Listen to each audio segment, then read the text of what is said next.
We are joined by attorney Jeff O'Brien for our weekly 3 and Out. 3 sports stories, usually, and it is today. And we give you our thoughts. Now, let's start with this one.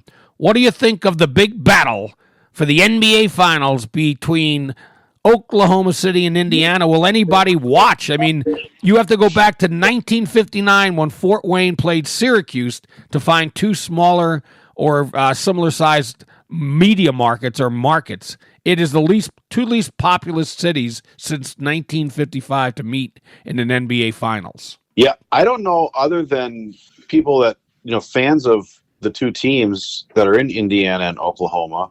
I don't know, honestly, Bob, I don't know who's watching this. I don't, I guess if anything, this sort of ends the discussion about, does the NBA, is it scripted, is it rigged? Because I don't think that they, in a million years, they would have scripted this. No, I mean, if you looked at the 4 finals teams and storylines and everything to get, ratings, and plus where teams were located, I mean, let's be honest, the NBA probably would have preferred Timberwolves and the Knicks. Yes. Not only because you got New York. Well, you got the bad matchup, yes, and then you've got Randall. They can spend the whole time talking about the trade last summer, Yes. So I don't, in terms of this, I don't know. It's kind of a snooze fest for me. Well, and I honestly don't plan on watching it. However, I will look to see. I mean, I'll check ESPN. Maybe I'll flip over to see where it's at, because I got not wrapped up, but I sure did enjoy watching that Oklahoma City team play.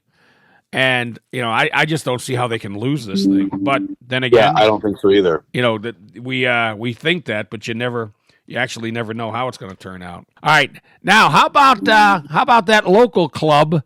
Your Minnesota Lynx. They've not had a shabby start, have they? No, it's funny. We've all been focusing on the Timberwolves run, and then there was the Twins had their win streak, and the Lynx just kind of, in my opinion, came out of nowhere. I don't know anybody expected them to come rattling off 7-0, 7 straight victories to start the season. And and they were overshadowed by the whole Caitlin Clark, all the controversy around her and all the people who hate her. You're right, they're quietly building an undefeated season. Yeah.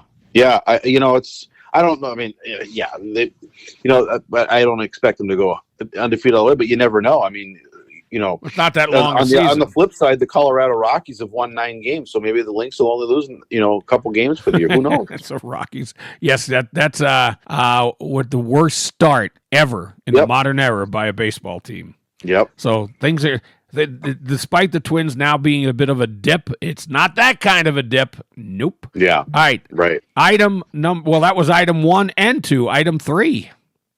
Item 3, you got little baseball card news. Those old Honus Wagner tobacco cards. Yes, always tend to make news. And there's another one that's going up for auction.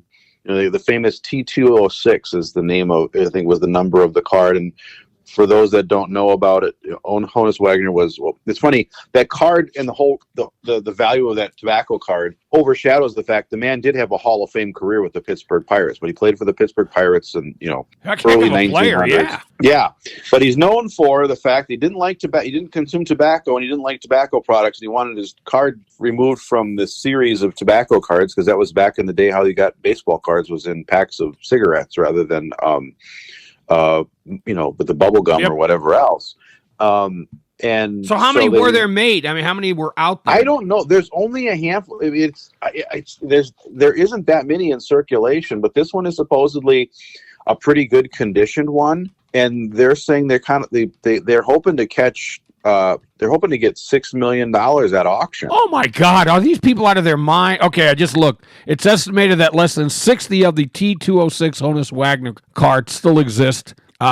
By last count, there have been 57 known examples, having produced anywhere between 60 and 200 in total. And it is, that is kind of remarkable that there's that many that would still be around. Yeah. But you know what? Is anybody making they must sell replicas of these cards, because I'd be happy with one of those. Yeah, so they do have. I years when I was a kid, I had a replica of it. Was from a baseball card. It was like my early baseball card collecting kits I got through school, and they have in the back. The front of it looked like the real card, and on the back of it was the story of the card. Yeah.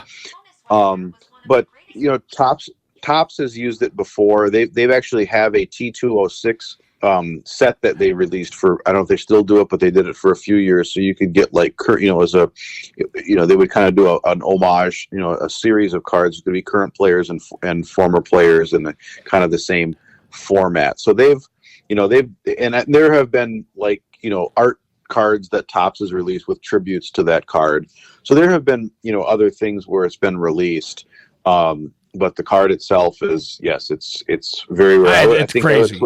I think I have to put that one up in terms of the ones when growing up collecting cards.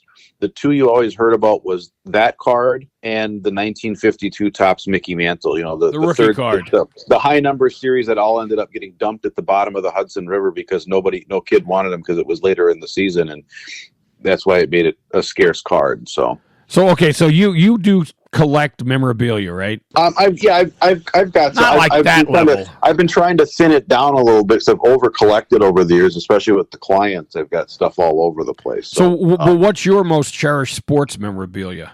Do you have anything? Well, I'll tell you, memorabilia card is, for Twins fans, the Holy Grail is a 1984 Fleer Update Kirby Puckett. It's his very first card. It's probably, in my opinion, the most valuable Twins card. And I've got mine graded a few years, so that one is probably my most valuable. So does that have a lot of value to it? It does, yeah. Yeah. It's because it was rare. Anytime you have a card where you have low circulation, that's what brings value. That's what a lot of collectors have gotten frustrated with the hobby, because that's all the value is now, is these insert cards. A rookie card of an everyday rookie card of a player isn't what it used to be.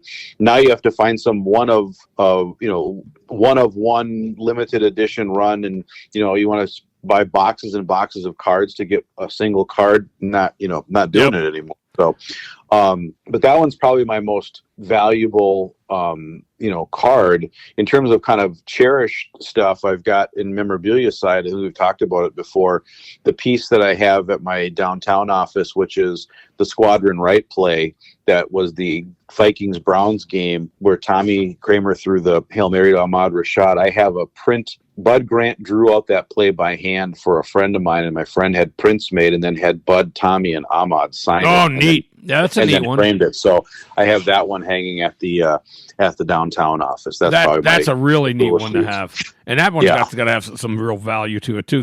I'm not a big memorabilia, and I've had an opportunity to have a lot of it over the years, but the one that means the most to me, 1975 Lakewood Little League team. They broke the streak of Taiwan, because Taiwan did not come that year, but they won the Little League World Series. So I have all these little 12-year-old signatures on a baseball, which I thought was kind of neat. That to me was a big deal. And then I have all my Wheaties boxes that because I wrote Wheaties boxes for like a dozen years and wrote like 90% of them. So I don't have every one of them, but I have quite a few of them, a couple of dozen of those that are in Lucite that was given to me. So anyway, Jeff, love talking 3 and out and then some with you. We'll take a quick break, and the BS Show will be right back.